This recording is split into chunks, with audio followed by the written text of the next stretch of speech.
Stage 3 is editing. Edit for content, analysis, transitions, and definitions. Make sure at this point you write your final introduction and thesis, as it should have changes since you've started. Remember I said to use a working thesis as it will change based on you doing further research. At this point, you should have all your research done, and thus your final introduction and thesis should make sense in relation to what you've written in your body paragraphs. If you have to do any additional research, please do so now to fill any gaps you see in your paper. And always format and edit your references. I cannot emphasize this enough, as I've seen countless students lose marks just on this alone. Also part of editing is editing for writing, not just the content. Grammar and spelling count, but Microsoft Word is not always reliable. Search and find repetitions of any typos you see and ensure that definitions are consistent. And please eliminate filler phrases.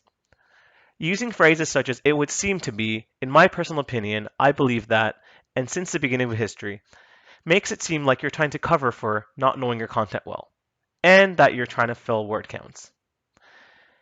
A tip I use is reading your paper aloud. It may seem silly, but I think this works wonders. Don't knock it till you try it. Also edit for style, academic style, proper grammar, and limited defensible claims. Do not make assumptions, and always make sure that if you do make a claim, there is evidence for it. Editing is even more important because several types of academic integrity offenses come from poor editing. Unauthorized aids and assistance, unauthorized resubmission, concoction, and assisting another student to commit an offense. In the words of Dwight Schrute, identity theft is not a joke, as there are consequences for academic integrity violations. Now, when should you be referencing your resources? I have a couple options for you. Just think of it while we go along. A, never. It's fine. There's no need. My professor will know exactly whose work I used in my essay. B, do it as I'm writing, making a list of quotes and concepts I used and what sources they're each from. C, at the end, I gotta write stuff. How can I possibly have the time to reference as I'm writing? And D, only when I use direct quotes. Thought about your answer? Okay, thinking time over. The answer is as I'm writing. Make a list of quotes and concepts I used and know exactly what source they're each from.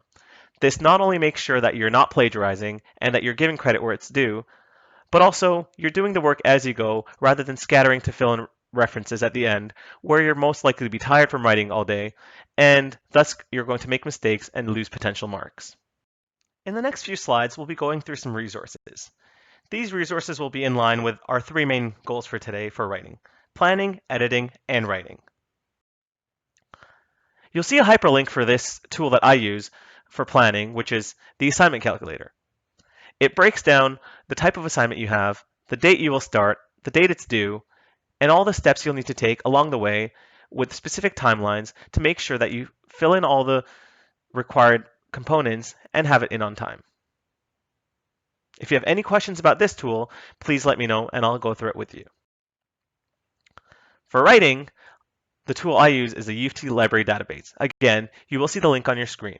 You type in whichever topic you want to research on, and it will populate thousands and thousands of articles. It will need your UTOR ID, so please keep that handy when using this tool.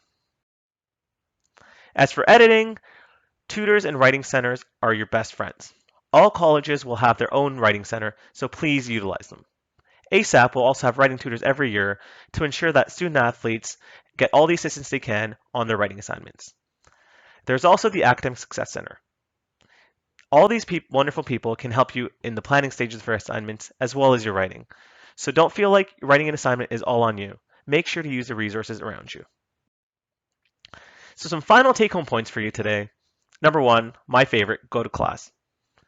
It's how you develop relationships with professors and TAs, it's how you intake information, and it's how you get pointers on your assignments. Another tip I have is start assignments early. Oftentimes we get into a false sense of security if something is due in a week or in 2 weeks or 3 weeks. But if we start that early, the quality of that assignment alone will be worth starting it early. If you have any clarification questions that you want to seek, please talk to your professor and TA and they'll be more than happy to help. Again, use campus resources to your advantage. And always put in honest work so you provide honest effort in your papers. In the words of Captain Holt now, I tried to make this fun. I hope you had fun, and I hope you learned a thing or two about writing assignments. As always, feel free to email me, call me, or come visit me during my office hours, which are all on screen, and I'm more than happy to help. Thank you, and have yourself a great day.